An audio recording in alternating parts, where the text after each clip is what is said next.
Los humanos trazamos el mapa de todos los rincones del planeta. Exploramos selvas y desiertos. Fuimos al espacio, pero solo hemos podido llegar a 11 kilómetros de profundidad de la superficie. Solo una 50ª parte del camino hacia el núcleo terrestre. Ahora estamos a punto de llegar más profundo. Haremos un viaje al corazón del planeta para alcanzar la última frontera, donde los árboles se abren camino a través de rocas para encontrar agua, donde formas extrañas de vida habitan ambientes mortales y se construyen rascacielos sobre la arena, donde las minas alcanzan el tamaño de una ciudad y donde fuerzas enormes siguen dándole forma a la Tierra.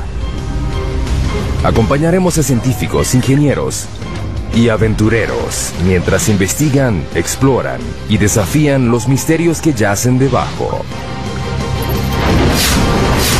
Viaje al centro de la Tierra. Para llegar al centro de la Tierra, hay que hacer un viaje de 6.437 kilómetros a través de los 3 distintos estratos subterráneos. El primero es la corteza terrestre, un estrato superficial y frágil que tiene 32 kilómetros de profundidad. Imagínense que la Tierra fuera un huevo cocido. Los continentes son 3 veces más delgados que la corteza de este huevo y la corteza oceánica es aproximadamente 10 veces más delgada. La corteza contiene muchas cosas en una profundidad relativamente somera. Zonas de carbón, agua, sal, oro, plata y petróleo que se solapan. Lo interesante de vivir en la superficie terrestre es que sembramos las cosas o las extraemos de minas. Muchas de nuestras cosas provienen del subsuelo de diversas maneras. Bajo la corteza yace un estrato más grueso, el manto, un estrato de roca fundida turbulenta de 2.897 kilómetros.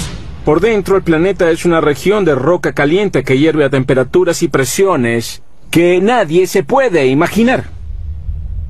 A más de 3.871 grados, el manto se agita constantemente y fractura la corteza que está arriba en placas gigantes denominadas placas tectónicas. A diferencia de los otros planetas, las placas le dan forma a la Tierra. Al moverse unos centímetros al año, las placas se incrustan o se separan dando resultados espectaculares.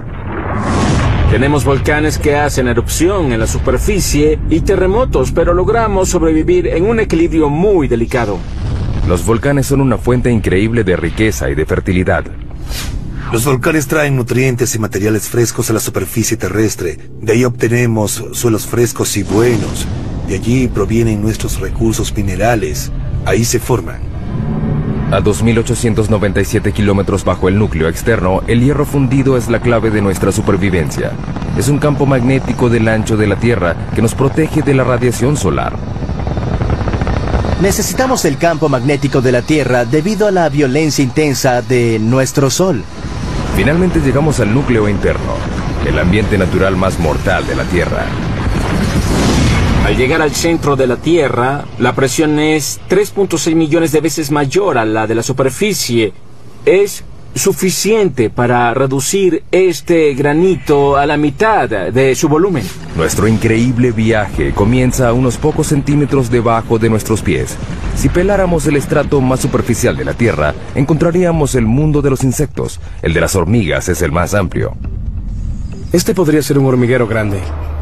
Las hormigas han construido un sinfín de hormigueros debajo de la superficie de cada continente, excepto en la Antártida.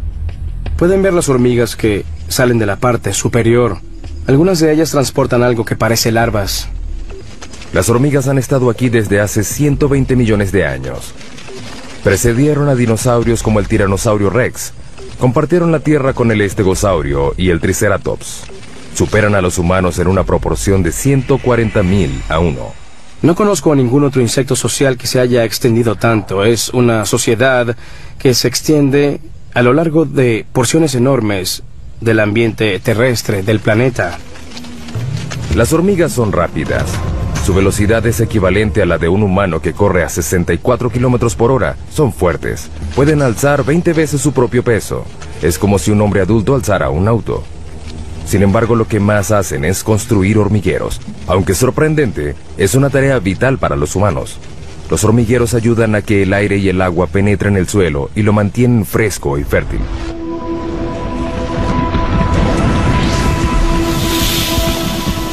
debajo de la zona de las hormigas, 2 metros bajo tierra. Londres, Inglaterra.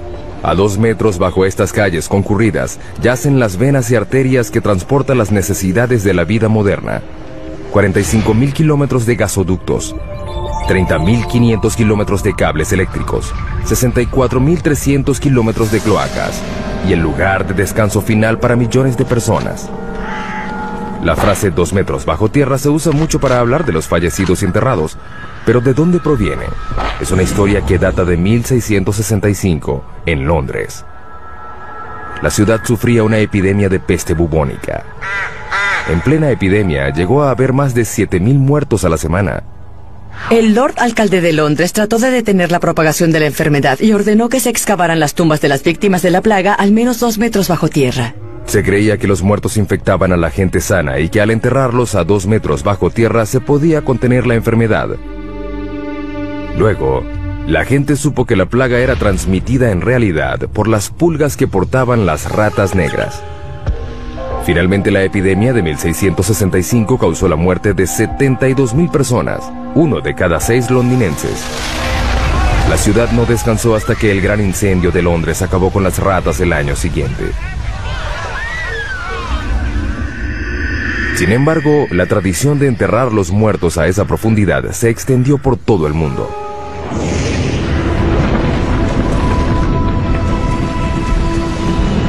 Seguimos bajando. Hemos dado otro pequeño paso en nuestro viaje al centro de la Tierra, 5 metros bajo tierra. Solo una criatura puede vivir a esta profundidad. En estos túneles habita el perro de la pradera, el animal excavador que habita más profundo en el mundo, un animal que tiene un impacto sorprendente en nuestro ecosistema. Los adultos solo miden 30 centímetros de largo y pesan 1,5 kilos, pero son literalmente máquinas excavadoras bajo tierra.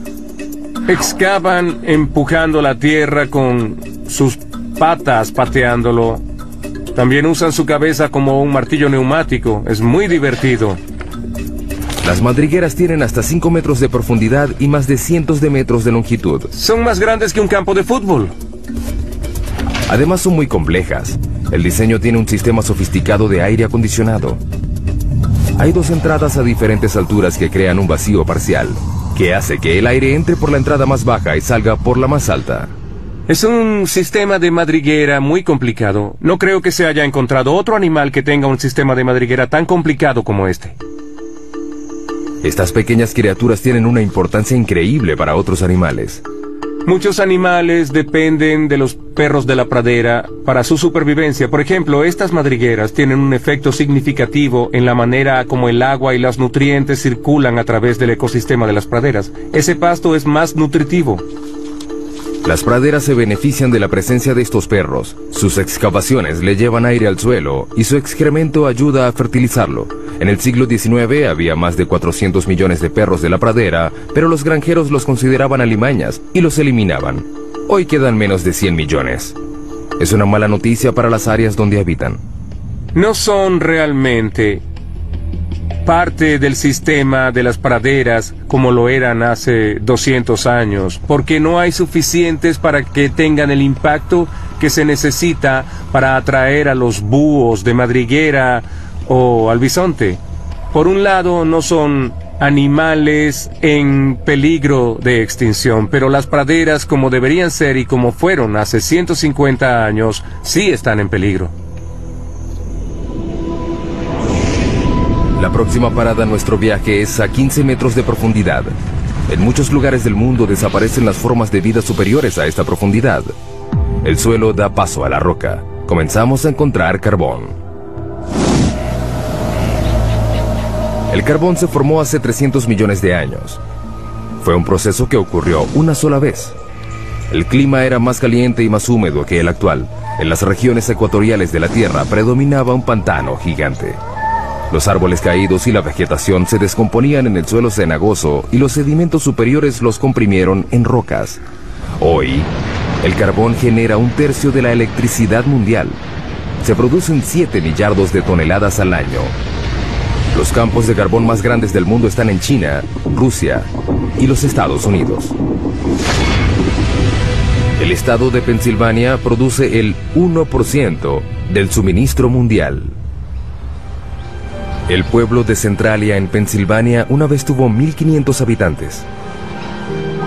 Era una comunidad idílica de un pueblo pequeño. Podrías ir de un lado a otro y conocer a todos. Es un buen estilo de vida. Hoy es un pueblo fantasma por culpa de un accidente inesperado. En 1962 incendiaron a propósito la basura en un relleno sanitario al lado del cementerio del pueblo. Querían limpiar el vertedero del pueblo, incendiaron la basura y el incendio se extendió por una abertura en este laberinto de unas minas profundas de carbón que habían sido abandonadas. El incendio alcanzó una profundidad de 15 metros y se extendió por 2 kilómetros cuadrados. El área de una parte de Manhattan, y aún no se ha acabado. La antracita es el carbón que activa el fuego. Es un combustible lento y rico en carbono. Al ver la orientación del lecho de roca, se puede notar que se hunde de esta manera, creando un valle sinclinal. En la región de antracita, la mayor parte del carbón se encuentra en el valle. A 649 grados centígrados, el punto de fusión del aluminio, el incendio consumió el suelo y la roca hasta que no quedaron bases.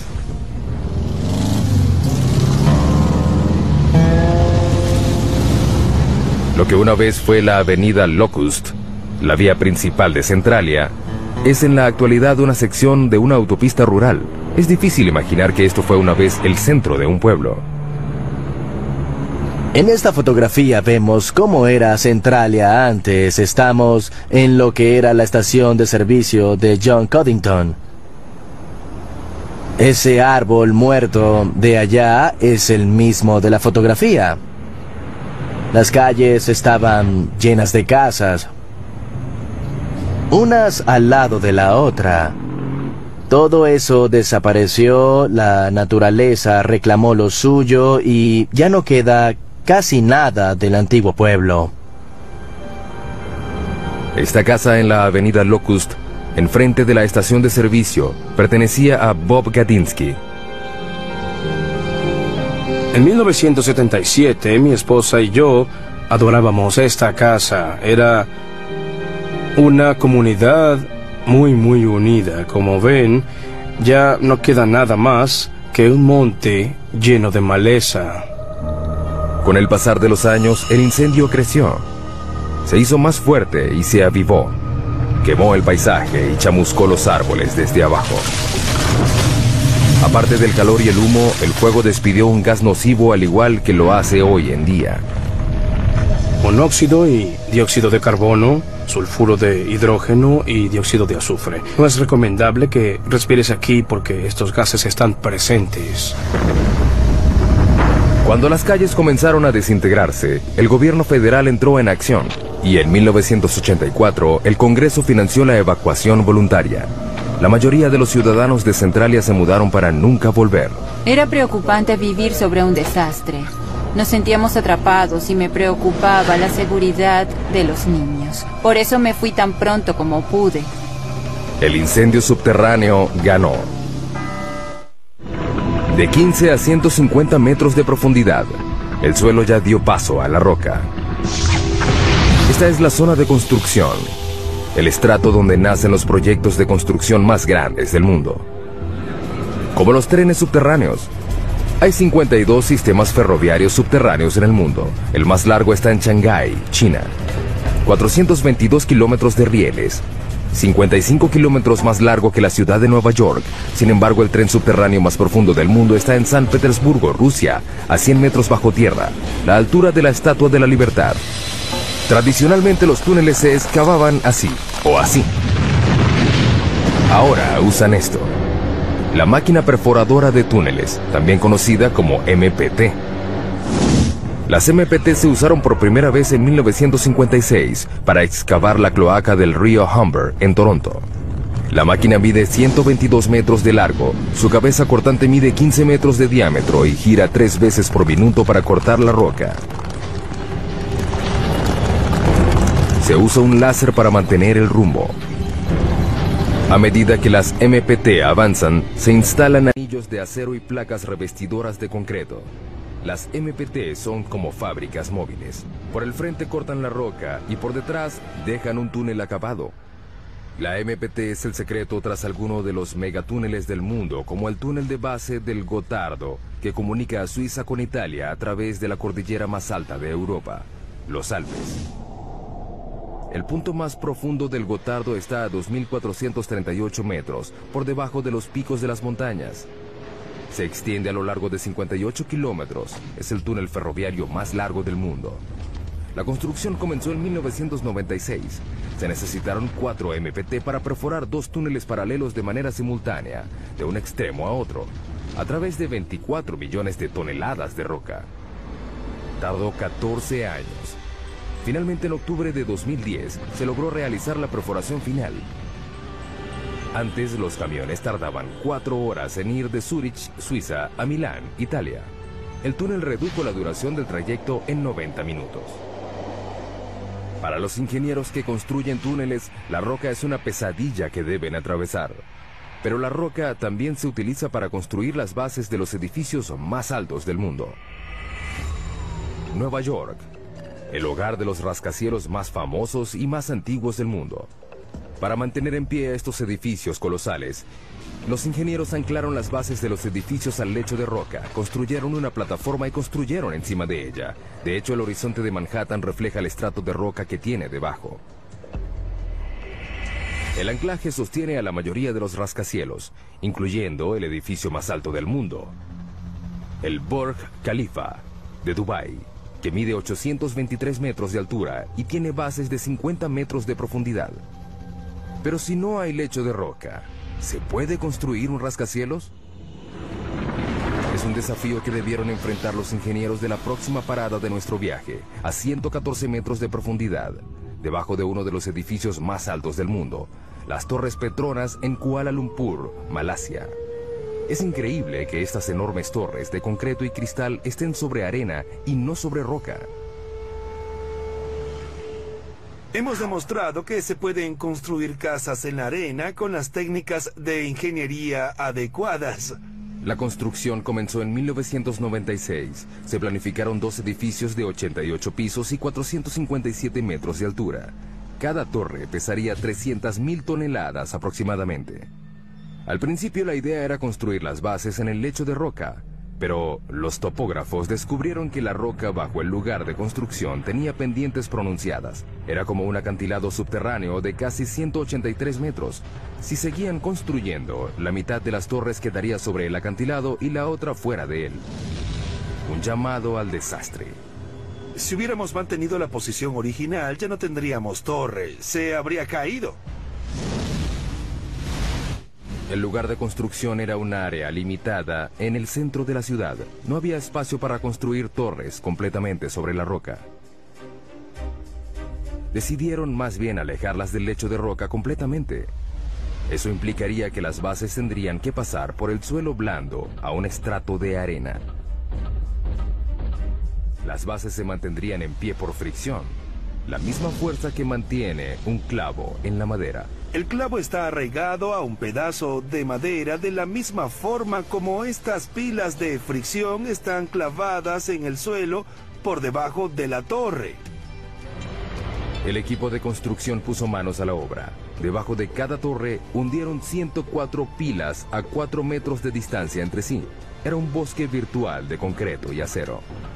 Algunas de las pilas tienen 114 metros de profundidad.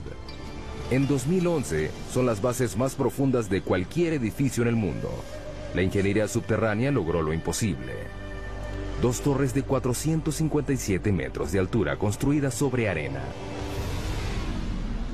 Desde hace mucho tiempo, los ingenieros han recurrido a la geología para guiarse en su trabajo, pero la geología puede ser impredecible. El término roca da la impresión de que es algo fuerte, pero no siempre es el caso. La roca puede ser muy antigua. Esa roca tiene 1.6 millardos de años. Pero también puede ser vulnerable a un elemento muy simple: el agua de lluvia. A lo largo de millones de años, el agua de lluvia que cae sobre la roca hace que se deforme y se agriete.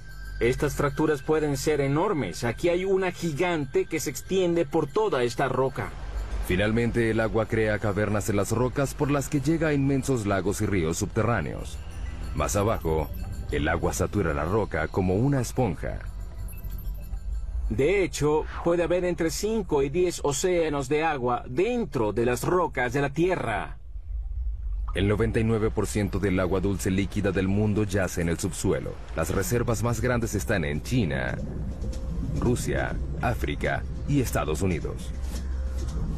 El acuífero Ogallala es el más grande de Estados Unidos. Se extiende desde Nebraska hasta Texas. Abarca 450.650 kilómetros cuadrados, el área de Suecia, y alcanza 150 metros de profundidad.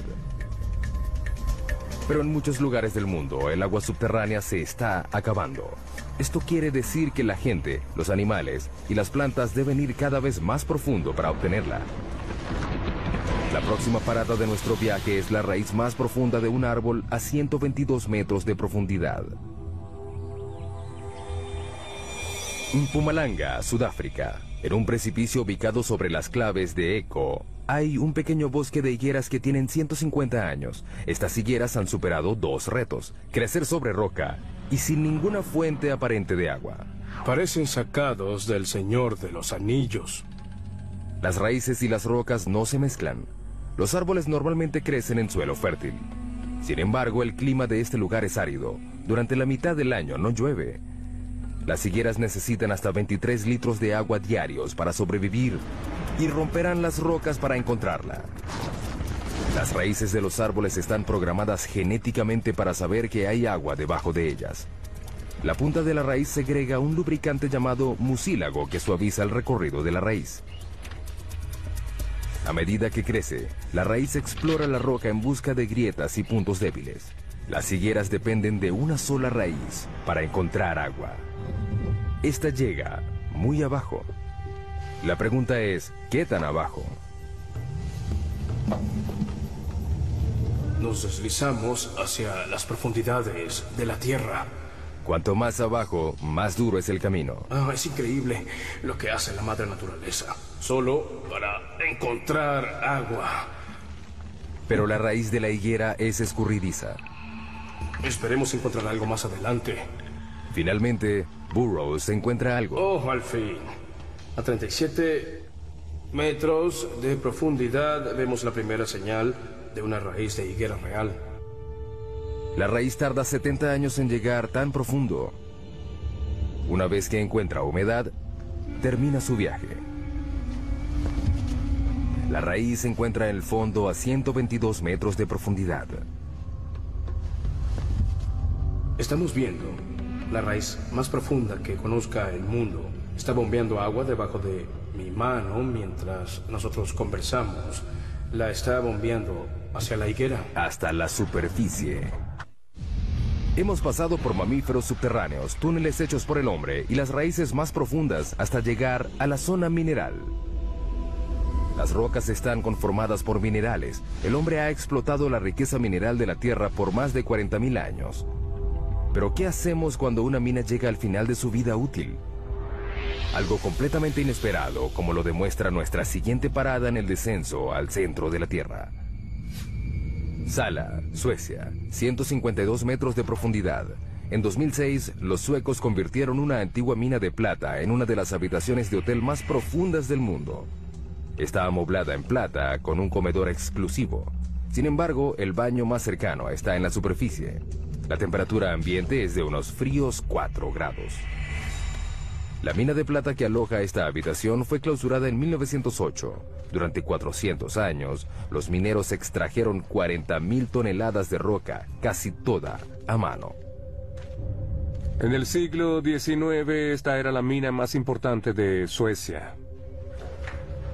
Hoy en día, la herencia que dejaron los mineros se puede apreciar en los túneles y cavernas que se extienden en la oscuridad por 20 kilómetros. La idea de la habitación de hotel surgió a partir del interés turístico creciente en la mina. La gente viene para dar un vistazo al pasado. La plata es de hace 4.600 millones de años, es decir, del origen del sistema solar. se formó a partir de partículas minerales despedidas al espacio por estrellas que explotaban. Estas partículas fueron atrapadas por el remolino de polvo de los embriones planetarios. Se fundieron con el agua y el calor subterráneo.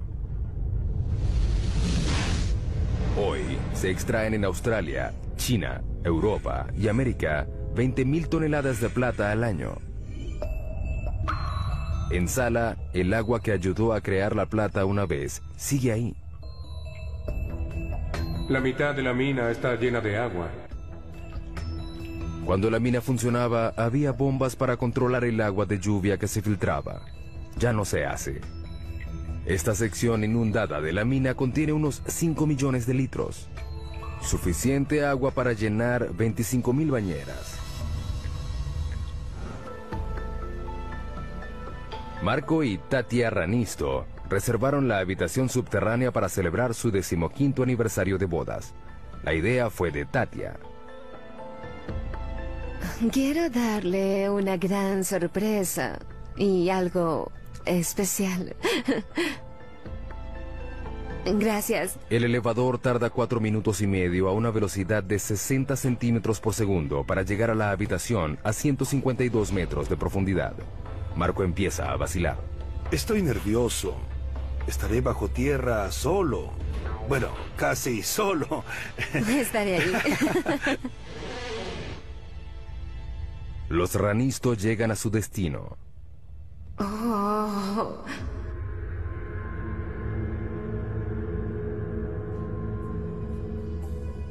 Puedo decir que es increíble. Marco seguía inquieto cuando se sentaron a cenar. Solo me falta el valor para dormir aquí. Al final logra pasar la noche. Una noche inolvidable. El agua subterránea es el agente principal de cambio en el subsuelo. No solo reacciona químicamente con los minerales, sino que también crea minerales como la plata. El agua puede derretir la roca, literalmente. Ciudad de Guatemala, 2010. Un temblor repentino hace que la mampostería se derrumbe. Cuando el polvo se despeja, solo queda un hueco gigante de 30 metros de profundidad y 20 metros de ancho.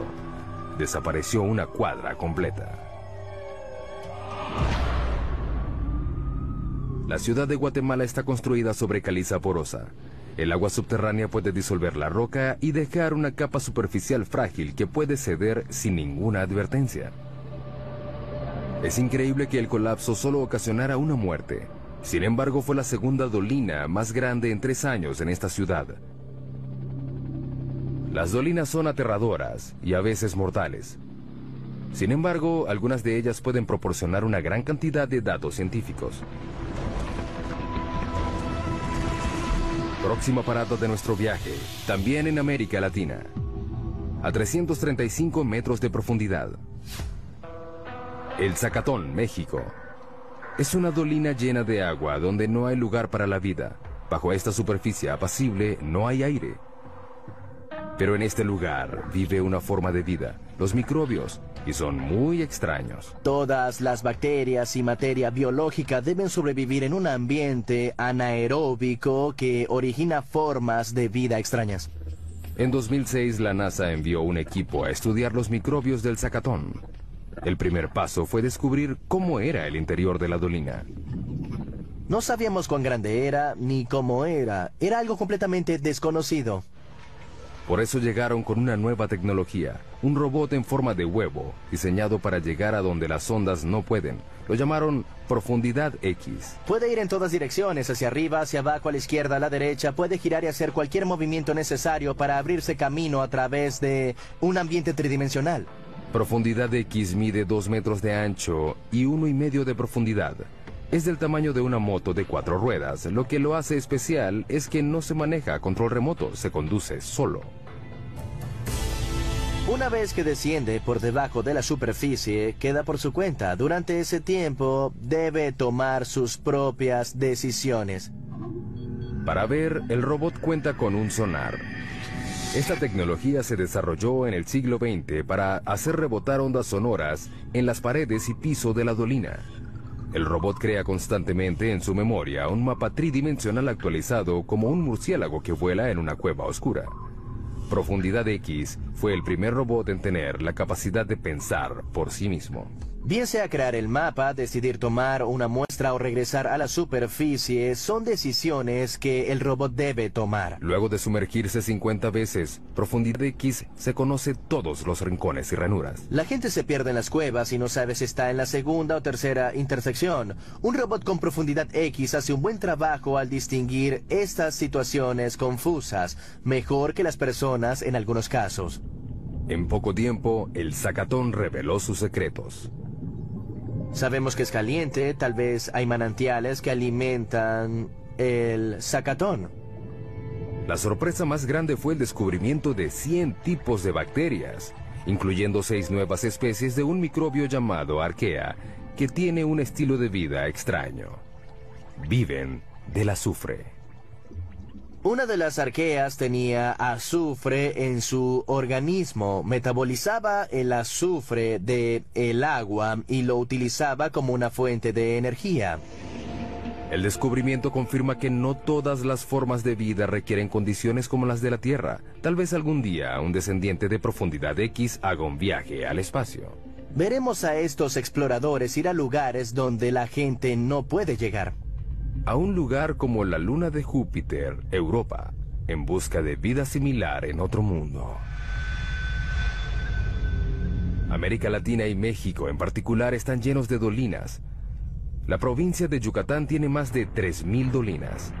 Algunas están llenas de agua y otras no, pero nada se compara a nuestra próxima parada. El abismo vertical más profundo del mundo. El sótano de las golondrinas.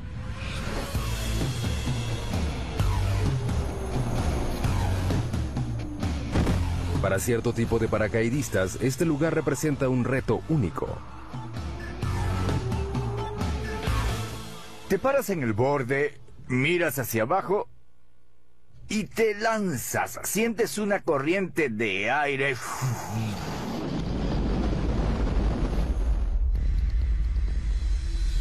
427 metros de profundidad, 38 metros de ancho en la parte superior. Se extiende a lo largo de 2,5 hectáreas. Este abismo tiene las mismas dimensiones del edificio Empire State.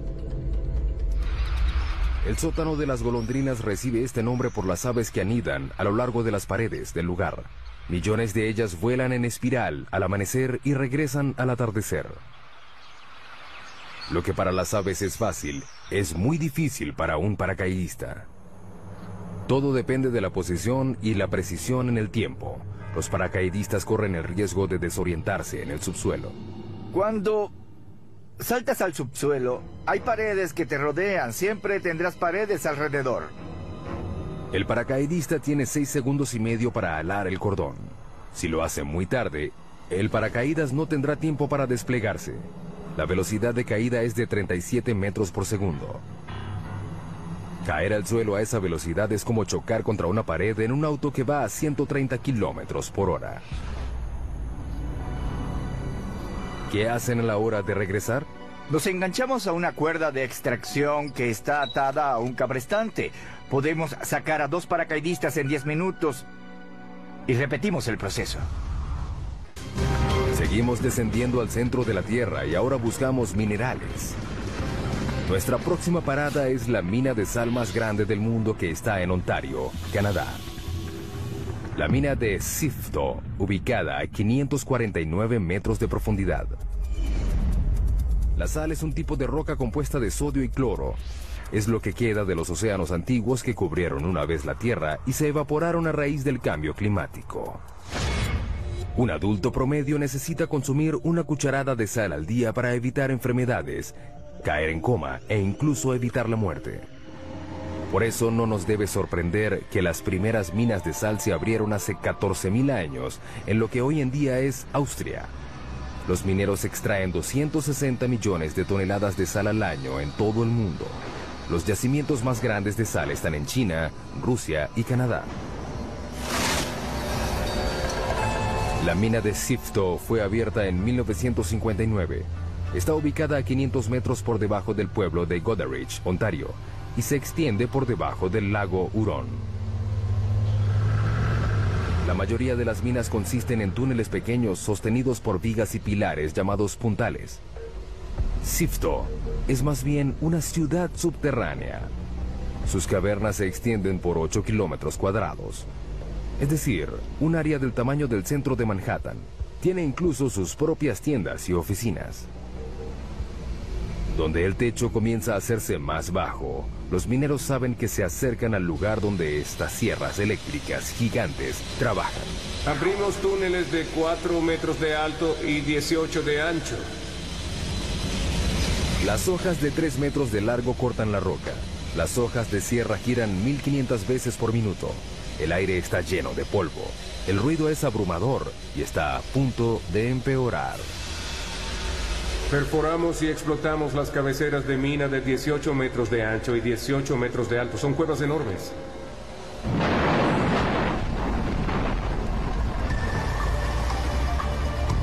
Camiones gigantes transportan la roca recién cortada a la mandíbula de un triturador hambriento. Los camiones descargan la roca a una velocidad de 10 veces por hora, 24 horas al día, 7 días por semana. En los 4 minutos que le toma al monstruo triturar la carga, pedazos de roca de 1/4 de tonelada se reducen a granos gruesos. La correa transportadora la lleva a compensación y descarga. Es un tanque grande que llena los baldes de sal que suben y bajan. Así sacamos la sal. Este gran tanque es de gran beneficio para nosotros. La tolva permite que todo el procedimiento se realice en el subsuelo. Se extraen entre 24 y 26 mil toneladas al día. Y podemos incluir más incluso. Esta mina produce diariamente suficiente sal para la mitad de la población mundial. Sifto cree que puede mantener esta producción durante otros 250 años.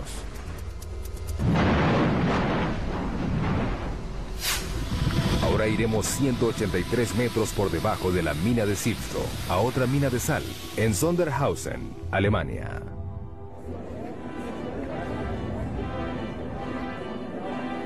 En esta mina se realiza un evento deportivo muy extraño. El maratón más profundo del mundo. Correr bajo tierra, ¡qué locos! Correr en un maratón subterráneo es una experiencia muy diferente a correr en la superficie. No te sientes libre. En el bosque se siente el viento, pero en el subsuelo no. Las condiciones son extremas. Por ejemplo, la temperatura. Por cada 18 metros que bajas en la corteza, la temperatura sube 1 grado. La razón de esto se remonta a hace 4.600 millones de años, al origen de la Tierra. La mezcla de los remolinos de gases y de partículas que formaron el planeta tenía polvo cósmico radioactivo. Cuando se comprimió en roca, liberó su energía radioactiva como calor y aún lo hace. Trabajar en esas condiciones es muy difícil, pero correr es peor. A una profundidad de 732 metros, los atletas deben tolerar una temperatura de 27 grados. Hace mucho calor. Estamos cerca del infierno. 40% de humedad. El aire no es fresco. Ese es el mayor problema. Y un recorrido muy difícil.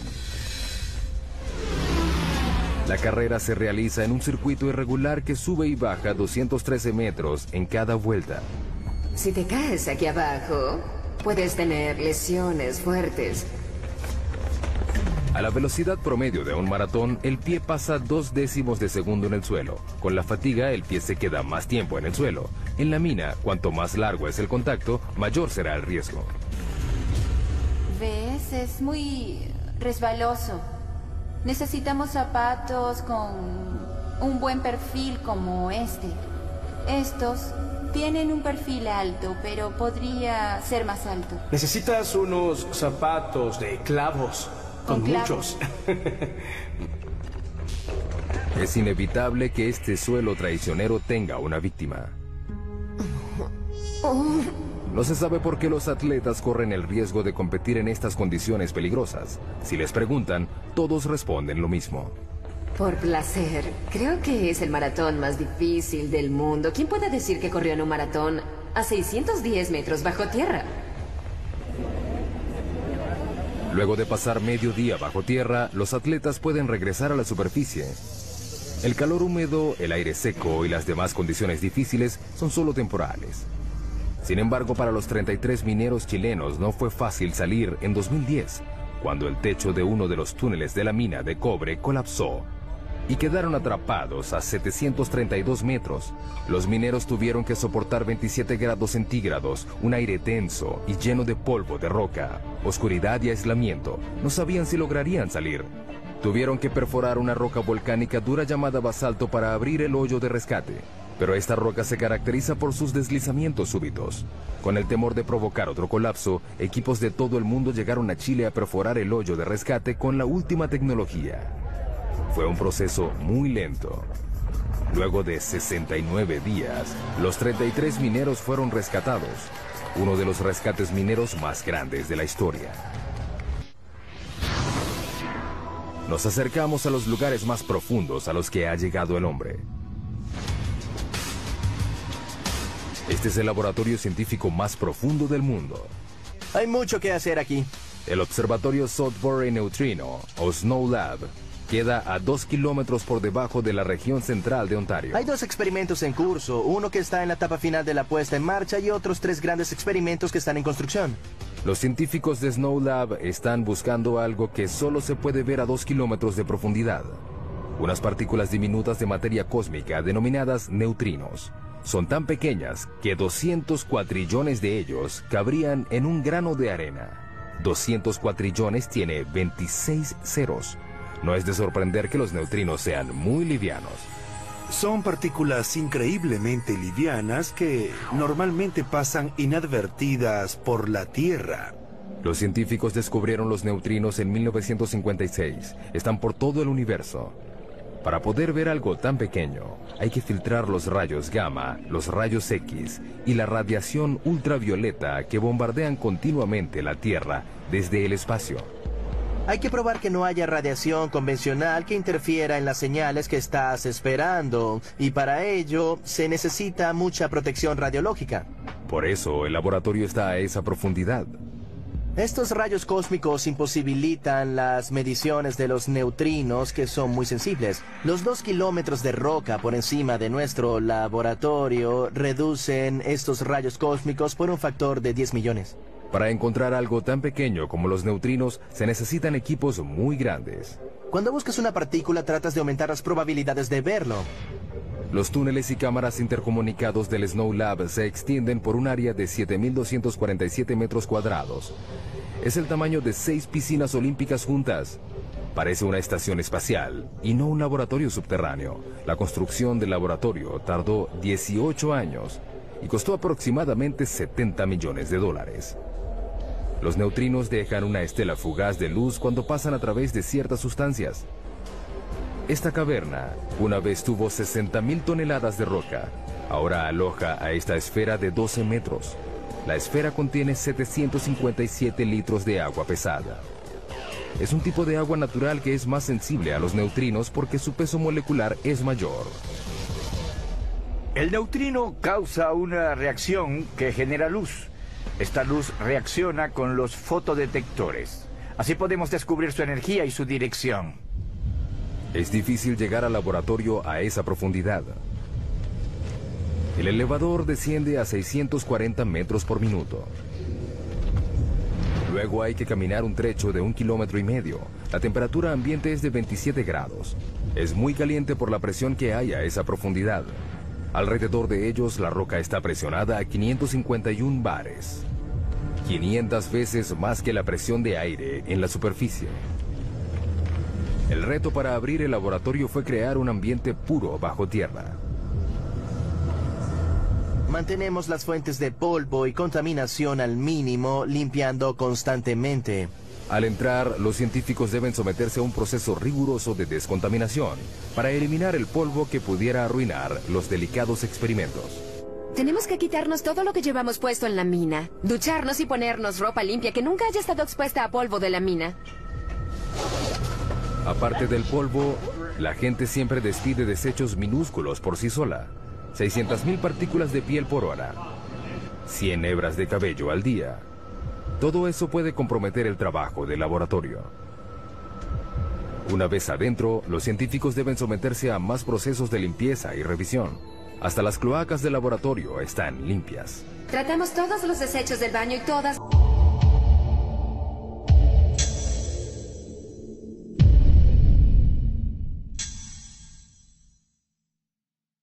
nuestras aguas residuales que provienen de la lavandería y las regaderas. Tienen bacterias especiales que reducen los desechos de manera orgánica y ni siquiera huelen. Nos gusta pensar que tenemos los inodoros más profundos del mundo.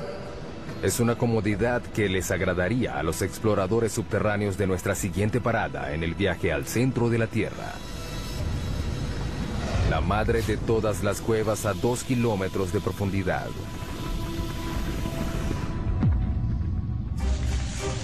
Estos exploradores de cuevas polacos esperan llegar más profundo de lo que haya llegado cualquier otro. Están entrenando para descender a J2, una parte del sistema de cuevas de Cheve, en México. Buscamos la cueva más profunda del mundo. La erosión del agua de lluvia creó J2. El descenso implica grietas, caídas verticales y cámaras inundadas. Pasar por este camino subterráneo no será fácil. Tenemos que entrenar constantemente para poder lograrlo. El descenso de 2,5 kilómetros es tan profundo como la altura del monte Santa Elena. Los exploradores de cuevas van equipados como alpinistas subterráneos, con arneses, cuerdas, ganchos y cascos. Las condiciones de la cueva Kasprowa Nisia, en Polonia, son similares a las de J2, pero no tan profunda. A medida que el equipo desciende, el pulso aumenta a 140 latidos por minuto.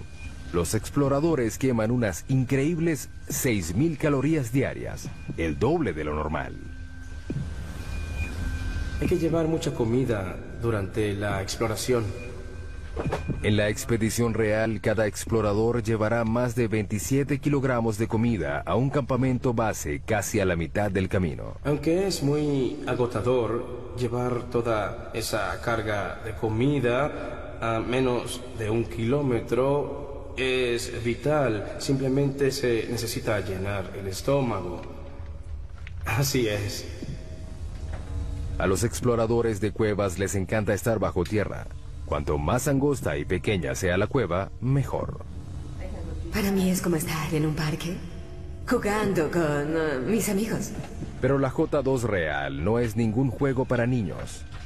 Tiene pasadizos tan angostos que intimidan a los exploradores más expertos. Soy de baja estatura y no me va mal en lugares angostos, pero no voy a lugares así. Creo que no me gustaría. No me gustaría. Para analizar las grietas, los exploradores necesitan emplear toda su experiencia y sus habilidades. Si caes 20 centímetros más allá, te quedas atascado en la grieta. Sería fatal, porque los rescatistas no pueden llegar tan profundo. El descenso continúa. Los exploradores siguen adelante. Vas a lo profundo. A medida que vas descendiendo, debes olvidarte de salir. Debes seguir adelante. El mayor reto de J2 es el agua. La cueva desciende a través de una serie de cámaras inundadas llamadas sumideros. Pasas 3 días gateando, saltando, escalando y descendiendo para llegar al pasadizo inundado de agua que debes atravesar con los equipos de buceo. Que comience el juego. Si llueve mientras están bajo tierra, el equipo corre el riesgo de quedar atrapado. En la última expedición a J2, 2 equipos quedaron atrapados en la cueva. Mientras el entrenamiento avanza, los exploradores ansían el regreso a México. Éramos un equipo de 6 personas, descubrimos la entrada de la cueva y sentimos que es nuestra. A esta profundidad hay agua y aire, pero no hay sol. Por eso, los exploradores de cuevas casi no encuentran seres vivos. Para buscar pistas sobre el origen de la vida en la Tierra, los científicos deben llegar más abajo, al fondo del mar. Por todo el fondo del mar hay agua que transporta vida microbiana. Cerca de la costa de Vancouver, Columbia Británica, el sumergible Alvin entra al agua. Para nosotros estos estudios son como las misiones Apolo. Alvin es un mini submarino de aguas profundas de 16 toneladas y 7 metros de largo. Lleva una tripulación de 3 personas a 2,5 kilómetros de profundidad, en busca de microbios producidos en el interior de la Tierra. En la superficie no hay nada similar a los microbios. No podemos reconocer al menos el 75% del contenido genético de este tipo de vida. Eso es lo que Alvin busca. Agua caliente que sale de los respiraderos que vienen debajo del lecho marino y es rica en microbios. Estamos empezando a entender que están allí, pero no sabemos exactamente cómo. Los respiraderos pueden alcanzar temperaturas de hasta 400 grados. Son producidos por el movimiento de las placas tectónicas. La costa de Vancouver está sobre la placa Juan de Fuca, una de las más de 12 placas que están en movimiento constante. Cuando los bordes de las placas se separan, crean fisuras grandes en el lecho marino. A través de ellas, el agua es succionada, calentada en el subsuelo y despedida de nuevo al océano en un ciclo continuo. Esta agua porta consigo los microbios. El equipo de Edwards no tiene idea de cuán lejos llega esta vida dentro de la corteza. Eso es lo más impresionante. No sabemos dónde acaba la vida. Para descubrirlo, insertarán sensores conocidos como corchos en una sección de 3.237 kilómetros cuadrados del lecho marino, un área del doble del tamaño de la ciudad de Los Ángeles. Los corchos de 2,5 metros están equipados con monitores de temperatura y de presión. Se llevan a 457 metros por debajo del lecho marino, a un total de 3,2 kilómetros por debajo de la superficie. Los corchos rastrean el recorrido del agua caliente dentro de la corteza terrestre. Tenemos que entender realmente cómo fluye el agua y qué tipo de microbios hay allá abajo. Sigan el agua, ahí estarán los microbios. La riqueza mineral de la Tierra es el motor de la mayor parte de la economía mundial. Cuanto más raro sea el mineral, más profundo llegarán los mineros para obtenerlo. Tautona, Sudáfrica. Para llegar a la mina más profunda del planeta, los mineros deben viajar por 3,8 kilómetros durante 1 hora a una velocidad de 16 metros por segundo. Están buscando oro. Está compuesto de polvo cósmico al igual que la plata, pero es más extraño. Se han explotado menos de 200,000 toneladas de oro desde los primeros registros históricos. Tautona produce 12,5 toneladas al año, lo que representa la mitad de la oferta del oro actual.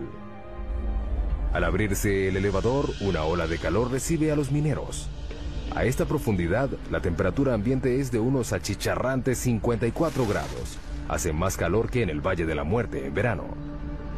La mina tiene un enorme sistema de aire acondicionado que disminuye la temperatura hasta 28 grados. Sigue siendo caliente, pero al menos tolerable. Mientras los 5.600 mineros que trabajan aquí sudan en las galerías y túneles de la mina, deben estar atentos al techo. A esta profundidad, cualquier temblor puede desatar un mini terremoto subterráneo. Las rocas que caen a partir de este dejan algunos muertos cada año. La siguiente parada de nuestro viaje es 3 veces más profunda que la mina de Tautona. Es el lugar más profundo que ha alcanzado el hombre alguna vez. En el oeste del Pacífico, a 11,2 kilómetros de profundidad, yace el abismo Challenger. Es un corte profundo del lecho marino de 69 kilómetros de ancho que se extiende por 2.543 kilómetros, la distancia entre Nueva York y San Antonio, Texas.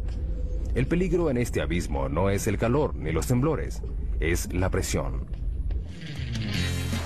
El 23 de enero de 1960, el oceanógrafo suizo Jean Piccard y el comandante de la Armada estadounidense Don Walsh emprendieron un viaje en una nave submarina única que los llevó a ser los primeros y únicos humanos que hasta ahora han visto el verdadero fondo del mar. Don Walsh revive el viaje. Es el único sumergible que ha llegado al abismo Challenger y nadie ha regresado allí en casi 50 años. Por una buena razón. La presión a 11 kilómetros de profundidad es de 1.103 bares. Imagínense un dedo cargando el peso de 48 aviones Boeing 747. Para soportar ese peso, Piccard diseñó un sumergible llamado Trieste, de 15 metros de largo y 3,5 de diámetro. Pesaba 51 toneladas. Era del tamaño de un camión mediano y cargado. Para protegerse, la tripulación se sentó en una esfera de acero de 2 metros de diámetro que pesaba 16 toneladas. No había mucho espacio para estirar las piernas. Teníamos 481 litros para ambos. Ese es el tamaño de una nevera doméstica. No era algo malo, tomando en cuenta que el agua a esa profundidad estaba a 1 grado. La temperatura dentro del casco se aproximaba a la de una nevera doméstica también. Para poder flotar, el Trieste estaba suspendido de un flotador. Era una especie de globo submarino. A diferencia de los globos aéreos, el equipo no podía usar helio para este. Optaron por otra cosa. Todos sabemos que el petróleo es más liviano que el agua. Por eso el Trieste usaba gasolina. Se necesitaron 85.171 litros de gasolina para hacer flotar la nave. Suficiente gasolina para llenar los tanques de 500 autos. 8 de la mañana, hora cero. Comienza el descenso. Era un proceso lento y cauteloso. El tamaño y la posición de las ventanas de la cabina del Trieste dificultan la visión. Esta es la ventana principal. Es una pieza gruesa de 18 centímetros de plástico acrílico. Hay una escotilla del otro lado de la esfera que tiene una ventana más pequeña. También hay una ventana en el tubo de entrada. A 201 metros, el Trieste se sumerge en la oscuridad. Hasta aquí penetra la luz solar. Pero a los 914 metros, la naturaleza acude a ayudarlos. Lo único que ilumina el abismo es la bioluminiscencia de los animales y el plancton. Estos tienen fuentes de luz como las luciérnagas. Es como una nevada al revés. Transcurre otra hora. Luego ocurre un problema. Hubo un ruido fuerte a los 6 kilómetros. A 6 kilómetros bajo el agua, Walsh hace una prueba diagnóstica. Oímos el ruido y verificamos todos los medidores que teníamos. Todo parecía bien, así que seguimos el camino. Pero de repente vio algo. Miré a la ventana de la escotilla y vi una grieta así en la ventana. La tripulación está a 2 centímetros de una muerte segura. Si la ventana interior se hubiera roto, habríamos muerto de manera instantánea porque la presión a 6 kilómetros de profundidad es como 690 bares. La muerte habría sido inmediata, no nos habríamos enterado. Pero la ventana soporta. Deciden continuar. Luego de casi 5 horas, el Trieste llega finalmente al fondo. Walsh ve algo increíble. Antes de aterrizar, vimos un pez blanco. Los vertebrados no deberían sobrevivir a esta profundidad. Pero los acuanautas no pudieron seguir investigando. Cuando aterrizamos, levantamos una nube de sedimentos que se quedó ahí durante unos 20 minutos. El limo del lecho marino lo cegó. Era como estar en un vaso de leche. No tuvieron otra opción. No podíamos ver nada ni tomar fotos. No se despejaba, así que decidimos regresar a la superficie. Para que el Trieste pudiera regresar, Walsh controlaba el peso quitando el lastre. Teníamos 2 tinas de lastre llenos de bolas de acero. Al fondo de la tina había un electroimán. Las esferas seguían en la tina cuando el imán estaba encendido. Al quitarles la electricidad, salían. Con el movimiento de un interruptor, el Trieste inició su ascenso a la superficie y a la historia. 11,2 kilómetros es el límite de la exploración humana. Estamos a 1/3 de nuestro viaje a través de la corteza terrestre. El hombre se retira y entran las máquinas. Todos los científicos usan herramientas que les permiten explorar sitios a donde no han llegado. Telescopios, microscopios, pero los geólogos tienen un problema particular. No les puedo decir que hay 30 centímetros por debajo del suelo en el que estamos parados porque no puedo ver a través de la roca. La solución parece obvia: perforar y mirar. Pero ese enfoque está minado de problemas. Península de Kola, noroeste de Rusia, 1989. En un lugar azotado por el viento y que rodea el círculo polar ártico, los científicos se embarcan en un plan ambicioso. A un alto costo se perforó un hoyo profundo para tratar de llegar al límite entre la corteza terrestre y el manto. Son 35 metros de profundidad. Para reducir la fricción, utilizaron un método de perforación nuevo. En vez de hacer girar toda la sarta, ahora solo gira la mecha bien lubricada, con lodo y aceite. A 6,4 kilómetros encontraron fósiles de plancton antiguo de 18 millones de años en un estado de preservación sorprendente. A 11 kilómetros encontraron roca de 4.400 millones de años. El zircón, el mineral más antiguo del planeta. Pero con cada metro que perforan, la temperatura aumenta. A los 12 kilómetros la temperatura alcanza 299 grados. La perforación se detiene de repente. La temperatura aumenta rápidamente a medida que entras al planeta. Cuando perforas hoyos muy profundos, el metal de tu taladro comienza a derretirse. Durante los 14 años siguientes se intentó reanudar la perforación, pero todo fracasó. No tenemos equipos ni los materiales que soporten las temperaturas y las presiones que hay a decenas de kilómetros de profundidad. El hoyo súper profundo fue abandonado en 2003.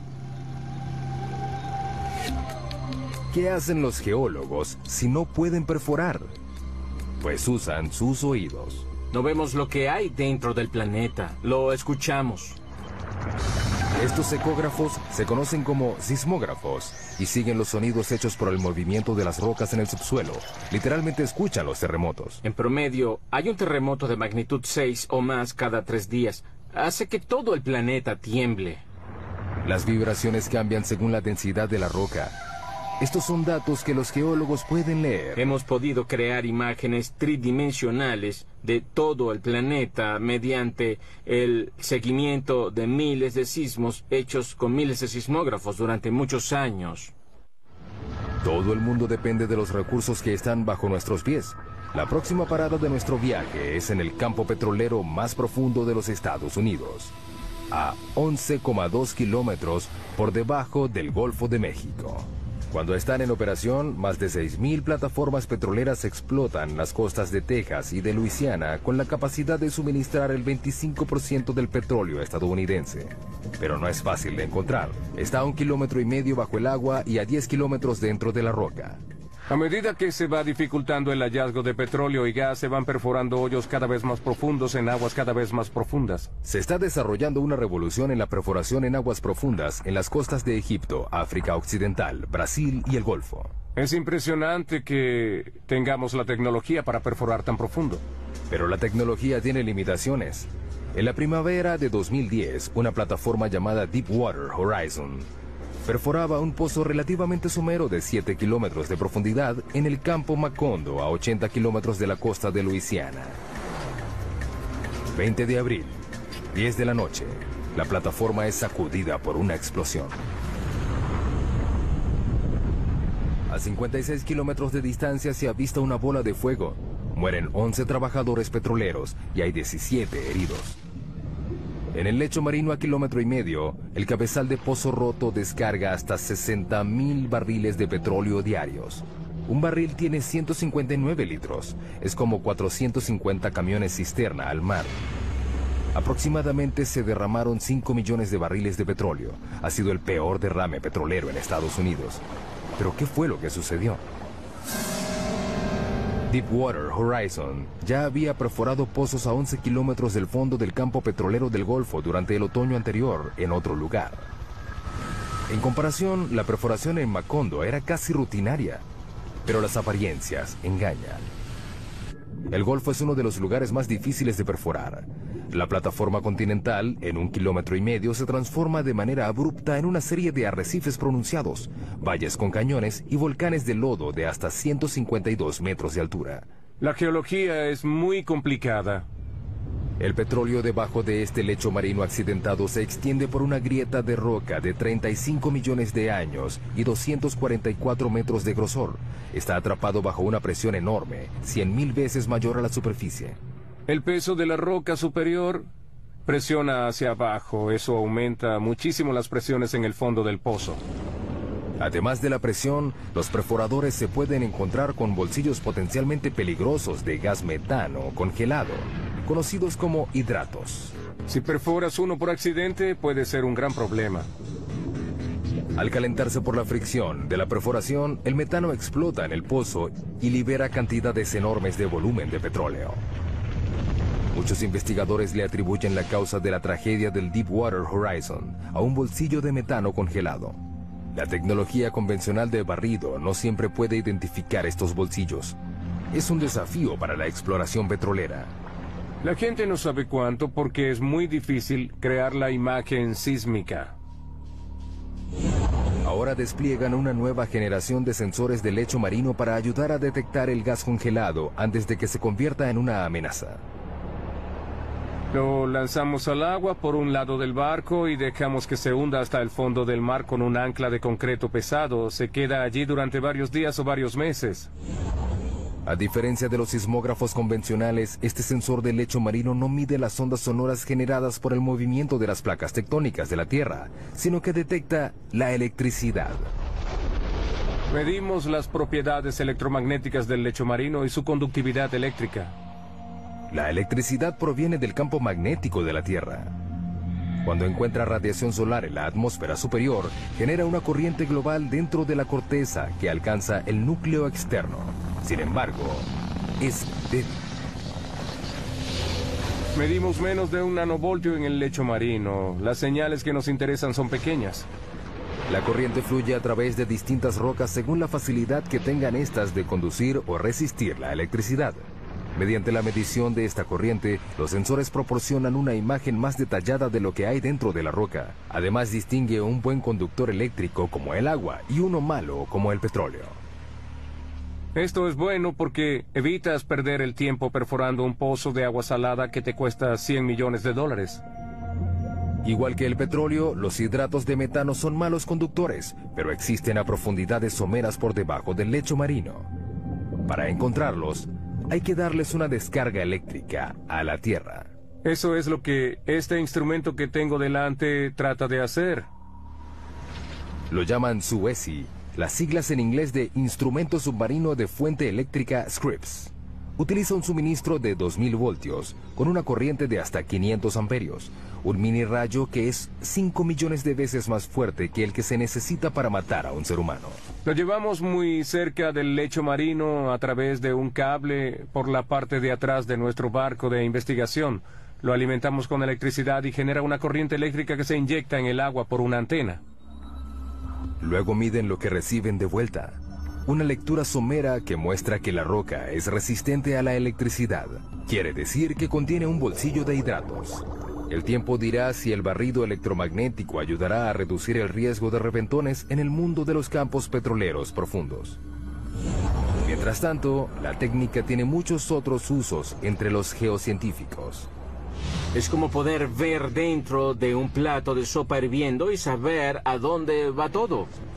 Y revela muchas cosas sobre el movimiento de rocas en el interior profundo de la Tierra. Con las imágenes de alta resolución de estos sismogramas, podemos detectar los detalles de lo que sucede dentro del planeta, algo inimaginable hace 10 o 20 años.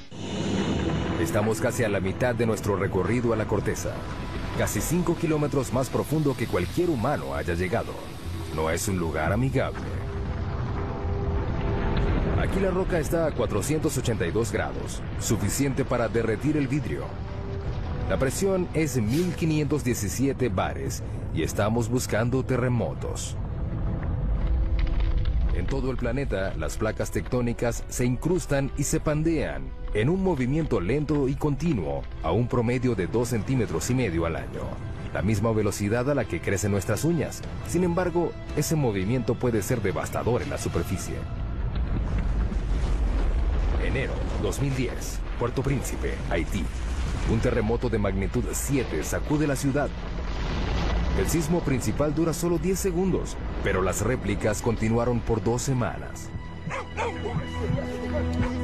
Después de esas 2 semanas, hay 230,000 muertos, casi 300,000 edificios destruidos y 2 millones de personas quedaron sin hogar. Es el cuarto terremoto más devastador de la historia. Los terremotos tienen un potencial de ser los desastres naturales más catastróficos. En Haití, la falla que causó este desastre solo tenía 64 kilómetros de largo y se movió solo 2 metros. Pero los temblores desataron fuerzas inimaginables. Hay mucha energía almacenada en la Tierra y sube a la superficie en forma de onda. El sismo movió la Tierra como una sábana en ondas de hasta 4 metros de alto.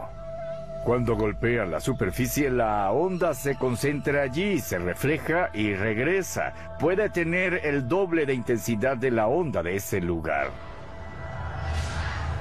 Estamos en el Centro de Investigación de Ingeniería Sísmica de la Universidad de California en Berkeley. Los científicos de este centro se ganan la vida rompiendo cosas.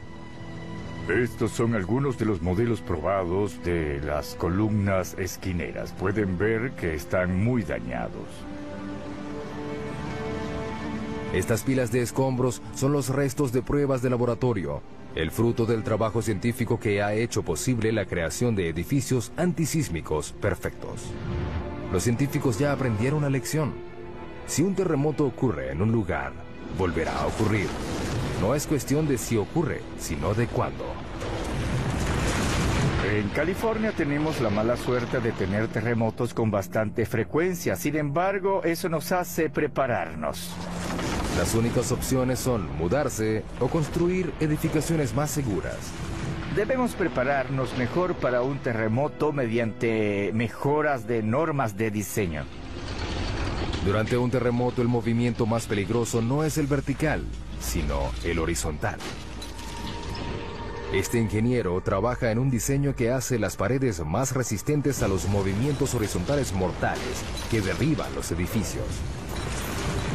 Creamos este tipo de conexión que puede transferir cargas laterales. Estas paredes están unidas por placas de acero que soportan la tensión. Las placas se pueden romper sin que la pared completa colapse. Las paredes están hechas con una mezcla de concreto y fibra que las hace más flexibles y menos quebradizas. Están diseñadas para que se dañen. El equipo de Berkeley usa una variedad de equipos para someter a los nuevos diseños a un proceso lento de destrucción. Ese bloque de concreto inmenso mide 8 metros y medio de largo por 8 de alto. Pesa 300 toneladas. Hay mucha energía latente encerrada en esa masa. Cuando estos 4 martillos hidráulicos enormes empujan el bloque, le transfieren la energía a la estructura que se está probando. En este caso, se prueba un armazón de columnas y vigas similar al de un rascacielos. Nadie sabe cómo responderá la estructura. Es la primera vez que probamos algo de este modo. El objetivo es llevar la estructura al límite. El edificio se inclina en una dirección y las vigas rotan en sentido contrario a las columnas. El acero se pandeó, pero el armazón sobrevivió. Es un inicio prometedor para el diseño. Pero la única manera de asegurarse de que una estructura soportará un terremoto es creando uno. Esta es la mesa de temblores. La mesa de temblores nos permite crear un terremoto cuando queramos. Como su nombre lo indica, las mesas de temblores crean temblores a escala real, que sacuden edificaciones a escala real. Podemos simular 6 componentes del movimiento. La mesa puede mover la edificación hacia adelante y hacia atrás, hacia arriba y hacia abajo o hacia los lados para recrear lo que sucede. El objetivo no es analizar por qué se caen los edificios, sino por qué permanecen de pie. Una de las cosas que queremos predecir es cuándo una estructura colapsará completamente y cuándo colapsará solo de manera parcial. Los terremotos han matado a millones de personas, pero el movimiento tectónico que los ocasiona también forma parte de un ciclo global que es vital para la salud del planeta Tierra. La vida humana no habría evolucionado si no fuera por la tectónica de placas. Sin la tectónica de placas tendríamos un solo océano gigante en la superficie y no tendríamos ningún animal terrestre. El ciclo de creación de la superficie terrestre voltea virtualmente la Tierra. Esto es una amonita, un fósil que vivió en el fondo del océano. Lo impresionante de esta roca es que proviene de la base del monte Everest. Lo más impresionante de todo esto son las fuerzas que la trajeron a la parte de arriba del planeta, que debieron ser enormes e increíbles. La fuente de estas fuerzas yace aún más profunda que las placas tectónicas. Nuestra próxima parada en el viaje al centro de la Tierra. A 35 kilómetros de profundidad entramos al manto, una vasta región de 2.897 kilómetros, que contiene el 70% de la masa del planeta. Aquí la temperatura y la presión compiten para decidir cuál de las dos cambiará más a la roca. A 56 kilómetros de profundidad, la presión es 16.500 veces mayor a la de la superficie, más de lo que un humano puede soportar. Esta cámara a alta presión ilustra el impacto de una presión tan alta en un cuerpo humano desprotegido. La respiración se hace imposible rápidamente porque los pulmones colapsan y las costillas hacen una implosión. Solo 3 kilómetros más abajo, a 59 kilómetros, la presión aplasta y pulveriza nuestro cráneo. Pero la temperatura también aumenta gracias a la liberación de energía radioactiva en el manto. A 982 grados, el calor es suficiente para empezar a derretir la roca. Esta comienza a convertirse en algo llamado magma. El magma es lo que ocurre cuando la roca alcanza su temperatura de fusión y pasa de estado sólido a líquido. Puede fluir por largas distancias y luego es forzada a salir a la superficie terrestre. A medida que se filtra hacia arriba, el magma se mezcla con una variedad de sustancias que lo hacen más volátil. El magma es una combinación fascinante de roca fundida y gases disueltos como agua y dióxido de carbono. Justo debajo de la superficie, el magma se acumula en esos vacíos en la roca que los científicos denominan cámaras. La cámara más profunda que se haya detectado está a 34 kilómetros por debajo de Oahu, Hawái. La mayoría está a 10 kilómetros de profundidad. Las cámaras se llenan lentamente de magma. A medida que aumenta la presión bajo tierra, el magma es forzado a salir hacia la superficie. Con el tiempo llegan al punto de explosión y causan las erupciones volcánicas. Una de las imágenes más potentes del interior de la Tierra es esos lugares donde el interior se vuelve superficie, como en los volcanes. 500 millones de personas en todo el mundo viven cerca de un volcán. Una sola erupción puede resultar catastrófica. Los volcanes pueden borrar en un momento lo que ha tomado decenas de millones de años en crearse. Las erupciones ocurren sin advertencia, su temperatura es mayor a 500 grados y son prácticamente indetenibles. Abril 2010. El volcán Eyjafjall hace erupción en Islandia. Liberó 99 millones de metros cúbicos de ceniza volcánica, suficiente ceniza para llenar 40.000 piscinas olímpicas. Una nube de cenizas de 9 kilómetros de alto se liberó. Se esparció por 1.800.000 kilómetros cuadrados, un área más grande que Alaska. La erupción hizo que se suspendieran los vuelos en el hemisferio norte durante 6 días que dejaron varados a más de 1 millón de pasajeros diarios. Los servicios normales tardaron un mes en reanudarse. En nuestro viaje al centro de la Tierra, nos acercamos al núcleo externo. Una zona de 2.100 kilómetros de hierro fundido, atrapado entre el manto y el núcleo interno sólido.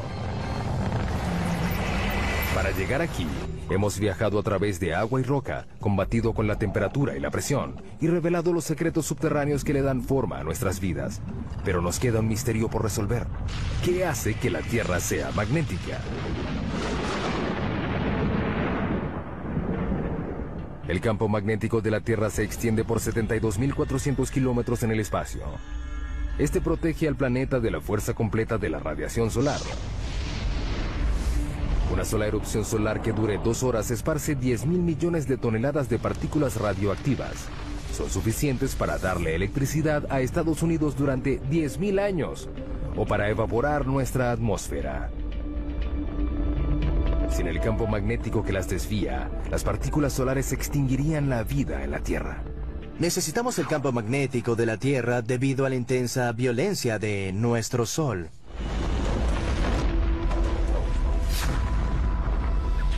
El campo se origina en el núcleo externo rico en hierro.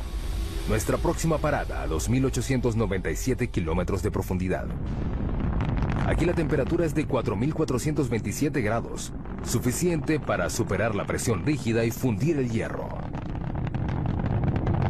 A medida que se mueve, el hierro fluyente genera electricidad. Los científicos denominan esto como el efecto dínamo. El efecto dínamo consiste en generar campos magnéticos a partir del movimiento. Pero uno de los grandes misterios es cómo los movimientos del hierro fundido que está bajo la superficie genera un campo magnético. No sabemos cómo la turbulencia del metal líquido origina un dínamo. Es un movimiento de convención turbulento y desordenado. Esta esfera gigante puede darnos algunas respuestas. Es un modelo mecánico de la Tierra. Es parte de un experimento de la Universidad de Maryland que busca descubrir por qué la Tierra es magnética.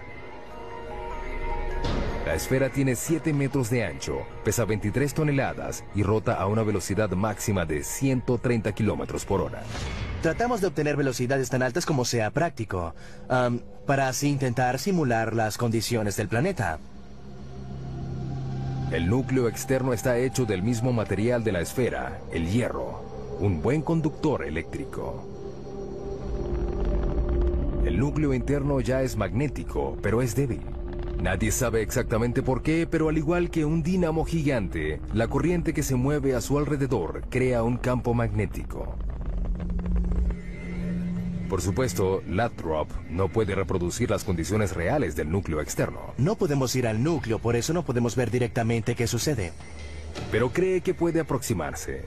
Debe llenar la esfera de 3.220 metros cúbicos de un líquido. Hasta ahora solo ha usado agua, pero ha planificado usar sodio líquido hirviendo.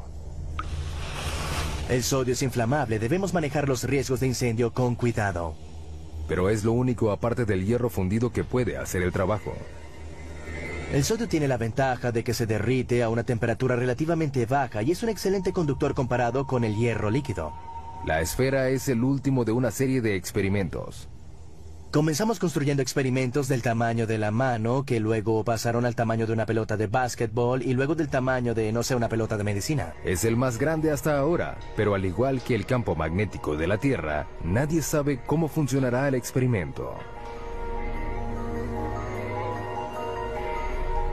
Ninguno de los experimentos previos generaban su propio campo magnético. Ahora tenemos todos los ingredientes que se necesitan para un dinamo.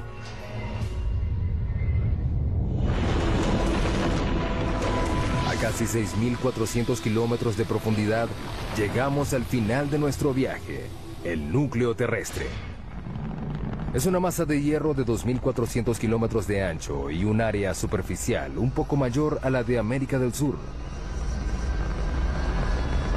La temperatura de este lugar no es tan caliente como la de la superficie solar, pero el peso de todo el planeta presionándolo hace que el hierro permanezca rígido. La presión es muy intensa, es 3,5 millones de veces más que la presión de la superficie. La misma convección que ayuda a generar el magnetismo también empuja el calor hacia la superficie, enfriando el núcleo en el proceso. A medida que la temperatura cae, el núcleo se solidifica lentamente. Un día no habrá suficiente roca fundida para crear un campo magnético. Pero el sol se apagará y destruirá la Tierra antes de que ese día llegue. Mientras tanto, el calor del núcleo ayuda a crear la lenta rotación del manto que renueva la superficie. Alimenta la química de nuestra riqueza mineral y genera el campo magnético que nos protege de un universo hostil. Las probabilidades de encontrar otro planeta como la Tierra son muy pocas. Hemos llegado al final de nuestro viaje a casi 6.400 kilómetros de profundidad. Vimos túneles que atraviesan montañas y minas del tamaño de una ciudad. Pasamos por incendios e inundaciones. Soportamos terremotos, volcanes y presiones que trituran nuestros huesos. Finalmente descubrimos el secreto más profundo de la Tierra, que lo que ocurre debajo es lo que realmente la mantiene viva.